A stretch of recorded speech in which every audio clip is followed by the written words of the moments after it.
ఇక కాకినాడలో చూస్తే ఈ పెద్ద పులి సంచారం 3 జిల్లాల ప్రజలను అధికారులను నిద్రలేకుండా చేస్తుంది. సాక్షాత్ డిప్యూటీ సీఎం పవన్ కళ్యాణ్ ఆదేశాలు ఇచ్చిన అటవీ శాఖ రెస్క్యూ ఆపరేషన్లు ఎందుకు ఫలించడం లేదు? పులిని బంధించడానికి అధికారులు ప్రయత్నం వాడుతున్న వ్యూహాలు ఏంటి? ప్రజల్లో ఉన్న భయాందోళన పరిస్థితి ఎలా ఉంది అనే దానిపై మరిన్ని అప్డేట్స్ మా ప్రతినిధి నవీన్ రాజ్ లైవ్ ద్వారా అందిస్తారు. చెప్పండి నవీన్ రాజ్. Good morning Kavya. అడవి ప్రాంతం నుంచి జనావాసాల వైపు మళ్ళిన ఒక పెద్ద పులి అయితే కనుక 3 జిల్లాల ప్రజల్ని కలవరపాటుకైతే గురి చేస్తుంది.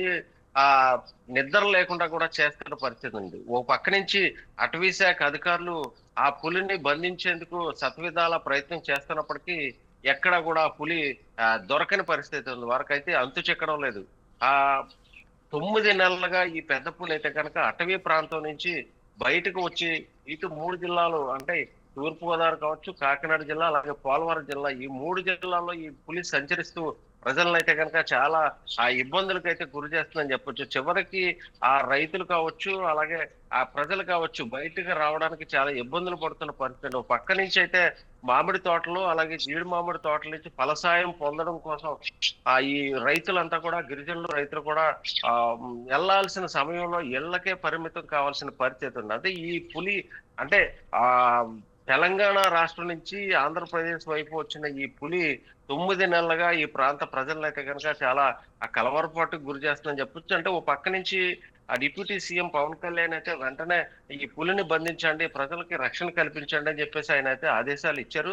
దీంతో అటవీ శాఖ అయితే కనుక ఓ పక్క నుంచి అప్రమత్తమైంది. ఇప్పటికే ఆ రెస్క్యూ టీమ్స్ కావచ్చు, నిపుణుల బృందం కావచ్చు, అటవీ శాఖ హనుమాన్ బృందాలు కావచ్చు, సుమారుగా 200 మంది అయితే కనుక ఈ రెస్క్యూ ఆపరేషన్లు అయితే పాల్గొంటున్నారని చెప్పేసి అధికారులు అయితే చెప్తున్నప్పటికీ ఈ పులి మాత్రం ఈ భూమికి చిక్కడం లేదు.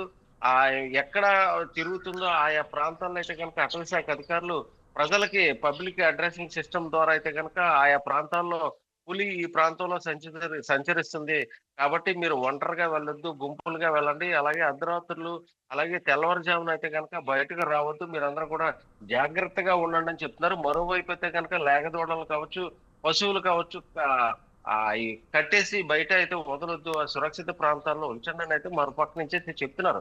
అయినప్పటికీ పులి మాత్రం ఈ ప్రాంతాల్లో తిరుగుతూ ఇప్పటికే లేగదూడలను కావచ్చు, చాలా జంతువులను కూడా ఇప్పటికే తినేసిన పరిస్థితి. అయితే వాటికి సంబంధించి నష్టపరిహారం అయితే ఇస్తామని చెప్పేసి అధికారులు అయితే అటవీ శాఖ అధికారులు చెప్తున్నప్పటికీ పులిని అయితే బంధించలేకపోతున్నారు. అంటే ఇంత ఆధునిక ధర్మంలో ఆ డ్రోన్ ద్వారా అయితే కనుక ఎప్పటికప్పుడు పులి ఎక్కడ తిరుగుతుంది, ఏం చేస్తుంది, ఎక్కడ ఉంది అనే దాని మీద అయితే ఆచూకీ అయితే కొనుక్కుంటున్నారు తప్ప దాన్ని బంధించే క్రమంలో అయితే కనుక ఈ అటవీ శాఖ అధికారులు విఫలమయ్యారనే ప్రజలు కూడా చేస్తున్నారు. మరోవైపు చూస్తే కనుక ఇప్పటికే గిరిజనులు అయితే ఈ అటవీ శాఖ అధికారులు స్థానిక ప్రజాప్రతినిధుల మీద కూడా తిరుగుబాటు కూడా చేసిన పరిస్థితి ఉందండి. ఇప్పుడు మీరు పులిని మా ప్రాంతంలో వదిలేసి మమ్మల్ని సురక్షితంగా ఉండాలని చెప్పడం ఇది ఎంతవరకు కరెక్ట్? అధికారులు అలాగే ప్రజాప్రతినిధులు కూడా నిమ్మకి నీరెత్తినట్లు వ్యవహరిస్తున్నారు. మేము తిరుగుబాటు చేస్తాం, బాణాలతో ఆ పులి మా ఏరియా వస్తే కనుక మేము చంపేస్తామని చెప్పేసి ఇప్పటికే అటవీ శాఖ అధికారులు అయితే కనుక గిరిజనులు హెచ్చరికలు కూడా జారీ చేసిన పరిస్థితి ఉంది Kavya. Thank you Naveen Raj. Thank you for the updates.